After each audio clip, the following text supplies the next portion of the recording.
I want to ask this question for you, Mr. Gore. You're a two-time Paralympian, Tokyo 2020 and Paris 2024. What advice do you have for the younger generation? I think that the biggest thing is uh, learn. You definitely have to make sure your mentals are right, Mm-hmm. because I felt like the difference in Tokyo versus this year, Mm-hmm. I was definitely a mental head case where I was dealing with imposter syndrome and thinking that I didn't deserve to be there. Right. And when you carry all that weight into your races and then you have one bad race, you could already be at a decently low place, and then one bad race will send you all the way down to where you're ready to just Jump off the deep you're end. ready to just take your cleats, grab your bag, and go home instead. And basically, with the apology to like the directors and stuff, like I'm sorry that I literally embarrassed y'all in front of the entire world, because at the end of the day, they choose you to run, and then when you don't perform, it feels like you've let not only yourself down, but everybody that's invested something in you down. Right. So, okay. So in Paris, what was your experience like? Outside of you running, that was your first time in Paris? Yes. Okay. So how was the Paris experience in general?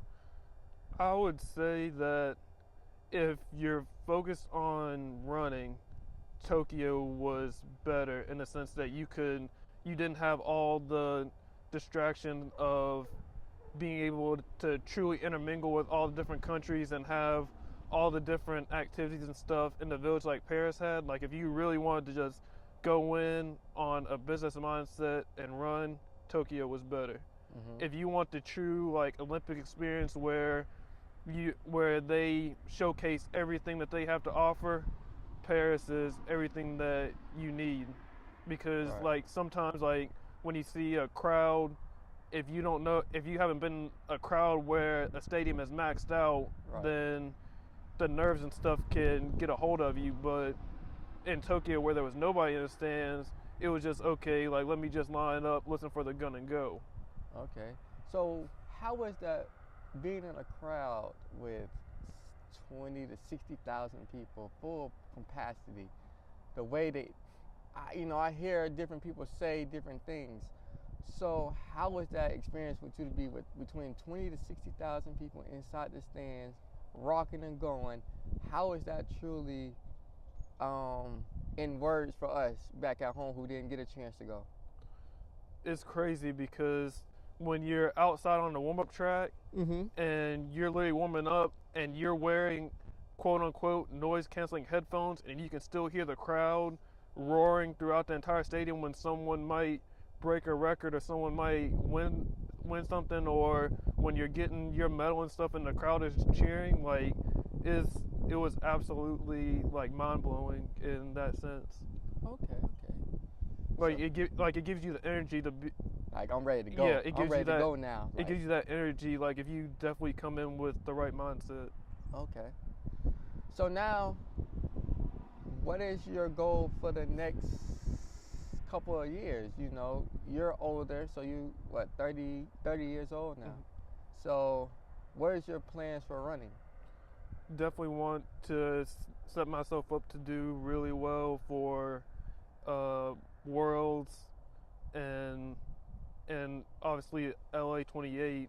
Okay. And honestly, like I am looking forward to 2026, our off year, because these past couple years, as you know, have just been like boom, boom, boom, boom, where it's been nonstop, and go from you basically get like a 6 to 8 week break, and then you have to hop right back in and start attacking it. So I feel like everybody as a whole, from the Olympic side and the Paralympic side, is probably definitely looking forward to having a break where they can finally like let their body rest and then come back in for to grind for 3 years for 2028.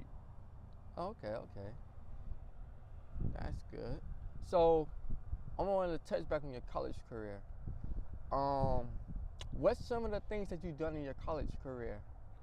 So when I was in college, I was a 100, 200 long jumper, and that filled into relays. But like injuries and stuff like that took place like in the middle of my college career, I mainly focused on the 200 and long jump and 4x4. But in college, I have both school records in long jump for indoor and outdoor. I should have had the 300 record, but I choked that race, and I'm still upset about that. And Okay. I almost broke our 200 record, so it was definitely an experience, but like definitely got into a flow of things and figured things out. So do you have any like accolades from your college? Did you get into any like Hall of Fames, or did you get any like major awards from your college for your college career / Paralympic career?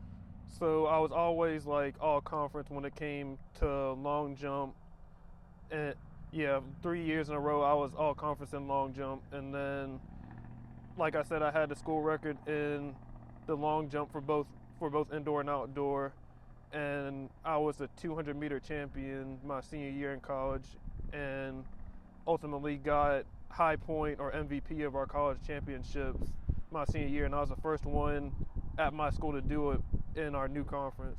Okay.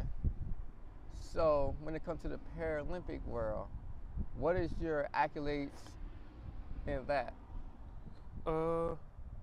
In what way? And American records, national record, not American records / national titles, any medals that you have won, and what's the highest place you have placed at a major championship?